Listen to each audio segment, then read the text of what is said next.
we're going to look at Batman v Superman: Dawn of Justice. We're going to look into the discussion section. So this is going to be discussion number 2. We're looking at a question that people said. They said to Lois Lane's story arc, it wasn't necessary in Batman v Superman. So guys, join in the discussion. I'm going to just break down the story arc. It's very simple.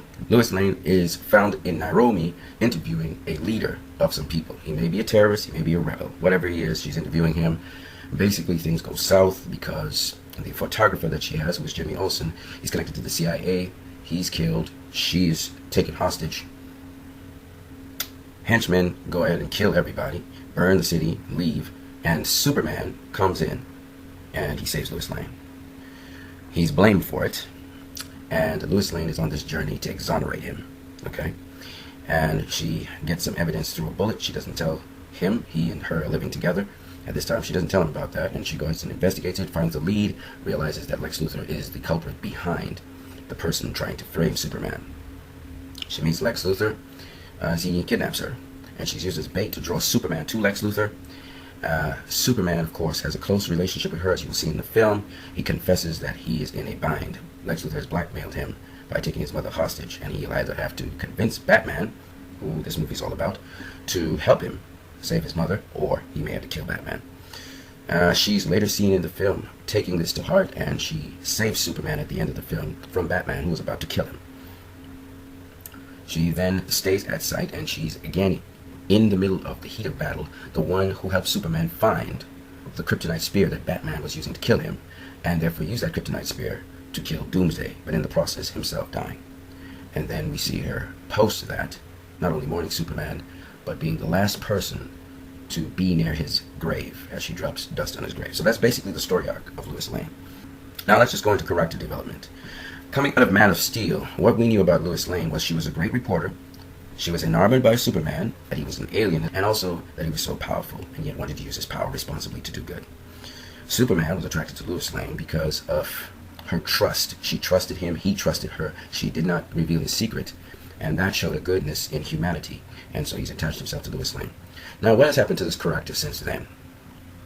In the beginning of Man of Steel, she was this very bold, brave reporter who had a big mouth. She's saying, let's compare, when we start comparing dicks and stuff to a general, a military general. So she was unafraid to do things and step into boundaries and stuff. But the Lois Lane at the end of Man of Steel was one who was comforting Superman after he killed General Zod. She was almost a motherly figure to him outside of his own earthly mother, who is Martha Kent. In this second movie, when we see Lois Lane, she's matured some. She has an understanding between herself and Superman that she doesn't even have to speak. She can do something, and it's a cue to Superman to respond, as we saw in the sequence when she was held hostage by the leader, the rebel leader, and she basically removed her hands, and Superman knew what to do. We see in their living together that she's matured to become someone who is trying to prick Superman's conscience and to introduce him to the fact that there are consequences to actions, and that the consequences to his actions he should be concerned about as well. And she was worried that her being involved in his life not only prevents him from being Superman, but also can bring negative press and negative images on him. And she's very protective of him. And we see that in this movie. So the character has developed to a level now where she's very protective of Superman, to the extent that she doesn't even reveal to Clark that she has a lead on the possible people who may have been responsible for the shootings in Africa. And she started following her lead. But now we see Lois Lane evolve beyond just trying to get a story to someone who is actually invested in trying to defend the person she loves. So we see a sort of evolution of Lois Lane where, in fact, it culminates to the point where at the end of the movie she says to Perry White, "This is not a story I'm pursuing." And she was talking with reference to Superman. And I think Perry White got how serious it was. Her relentless pursuit and her investigation in this case was not driven by trying to get a story, but was driven by her love for Superman and her desire to clear him. And she went all the way up to the Secretary General of State, General Swanwick. And you could see the tussle between him and her. So this character evolved, and then you saw that this character always getting the story. And by the way, she was the first person to discover that Lex Luthor was setting up Superman. Nobody else in this film was able to do that and stay alive. I think the other person who got it before her was another woman, Senator Finch. Again, very intuitive, very smart. Lois Lane, she got her story, man. She finds her man, and she found Lex Luthor. And she knew what he did, and this is her confronting him here. She's saying, "You're psychotic," but she also told him that she knew what he was up to, and she would expose him.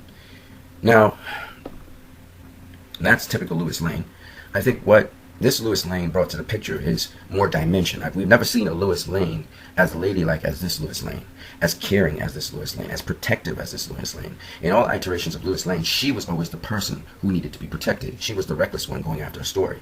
In this story, though Lois Lane still ends up in the middle of the action all the time and seems to always be in peril, this Lois Lane actually protects Superman. And not only does she protect Superman and guard him, but she also saves his life.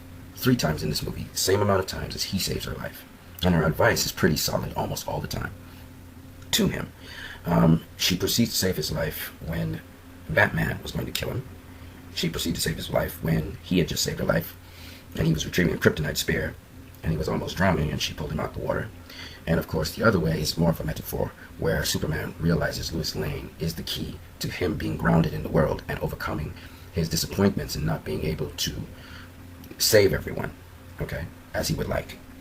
And he feels guilty about it. So 3 times she saves Superman in this film. Of course, Superman very obviously saves her 3 times. But Lois Lane can handle herself. You know, she's not a woman in this movie, we have realized from a long time ago, that actually needs saving. She's going to figure out a way to survive. One way or the other, she is a survivor. And she reminds me a little bit of a tomboy. She feels like a little tomboy in this movie. Like, she's always in the middle of the action. There's a scene in this movie that, to me, is very interesting. And like I said, this is open for discussion. The character of Lois Lane, where she gets the helicopter to go to the site where 2 really serious dudes are fighting. And she's willing to get into the middle of that melee and do whatever she needs to do to protect Superman. Because her interest is Superman, it's not Batman. And she's interested in his moral fabric staying intact. What scared her the most, I realized, was when Superman said, "No one remains in this world good forever." And she got petrified by that, and she went straight to the Daily Planet. And she really pleaded with Perry White, and she knew Daily Planet didn't have the money to rent a helicopter, but she pleaded and she got the helicopter. She got the helicopter pilot to get down there. But what's interesting is, once the pilot landed, she got out the helicopter and the pilot left. I didn't notice that until watching the movie the 6th time. She had no way to get out of that place. You know, it was almost like a one-way trip. She was going in to do whatever she could to save the situation, which was incredible. It's very, very incredible. She has no superpowers, ladies and gentlemen. No superpowers. Lois Lane, all she has is a very sharp sense of direction, very intuitive, and she just is able to get in the middle of the action wherever she goes. And she has this nose to hunt down the story. It's just incredible. And this character, though, this is the Lois Lane from Man of Steel, okay? And here she's just kind of curious more about him in this particular movie. In this particular movie, she knows who he is now. Okay, at the end of Man of Steel, she knew who Superman was. But in this movie, she really knows him. She knows what makes him tick. She knows what's going on inside of his head. And this is a totally different Lois Lane, I would say, to Man of Steel Lois Lane. She's matured a lot in terms of being a person who thinks not just about herself and her story now. She's realizing there are consequences to that. I think her conscience bothered her about how many deaths happened because she was trying to get a story in Nairobi, Africa. You know, so I'm opening this up to discussion about her story arc.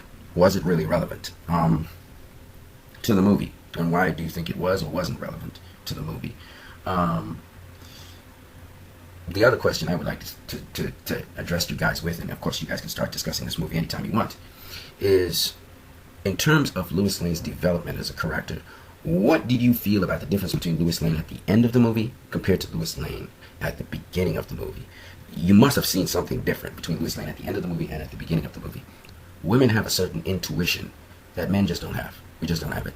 And the way how women give advice, it's very exceptional. And Lois Lane actually captured that woman. Like, it wasn't just, Lois Lane wasn't just the business model, you know, career woman anymore. She was that in Man of Steel. She was the career woman in Man of Steel, and she was doing an excellent job of that. And you can see how strong she is. She's a very strong woman. You know, she usually gets her way. Very sharp, very quick, knows how to think on the drop of a dime, and plans out different things. And she will hunt you down. She will find out the truth. She will find out what's going on. She just has that knack. But she changed from this career woman. She's still a career woman, but she has all these extra dimensions to her that we didn't see in the Man of Steel. And I don't know if you guys might want to point out all those dimensions. I've never seen a Lois Lane quite like this one. This one's not just a Lois Lane. You know, people were saying, oh, Lois Lane, you know, she was always having to be helped by Superman, which is like, duh. Like, every single movie, every single Superman movie with Lois Lane has always been like that. In the comics, Lois Lane has always been like that. But no, this movie went to the comics and drew some extra stuff, which is really awesome. I mean, I've never seen this. Even with Lewis and Clark series on TV, we've never seen this kind of Lois Lane. And Lois Lane is intelligent, has dimension. Yeah, she can be a little annoying at times with her timing when she needs help. But you can kind of figure in your mind, even if she couldn't help herself, she's going to figure out a way out of the situation somehow.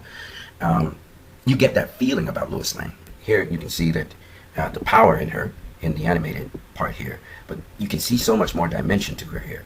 You can see a very intelligent person. You know, she says, I'm a reporter. She doesn't call herself a lady. She calls herself a reporter. She seems to have this genius in her, almost. You can see it. This is someone with some genius in her. When it comes to getting a story and hunting down what you need to hunt down, she's good at that. She's really good at that. She can handle herself. Don't get it wrong. Don't get it twisted. But she also, and she tries to always be by herself and handle herself, even when it looks like she's about to get killed. But it's very interesting that she's kind of fearless. Even though she's a woman, she's fearless. And this is just a mixture of all these kinds of subtle cues that makes this character so dense in terms of dimension. But you guys leave the comments in the comment section below about Lois Lane. I want to hear what you guys have to say about her, and we will talk about it at length. Now, for those of you who haven't gone and seen the movie, and you're somehow, for some reason, watching these videos, okay, well, good for you. I mean, I didn't want to go too much into the story arc, because I want to leave that for discussion. You guys go ahead and discuss. So yeah, leave your comments in the comment section below. You guys have a great one.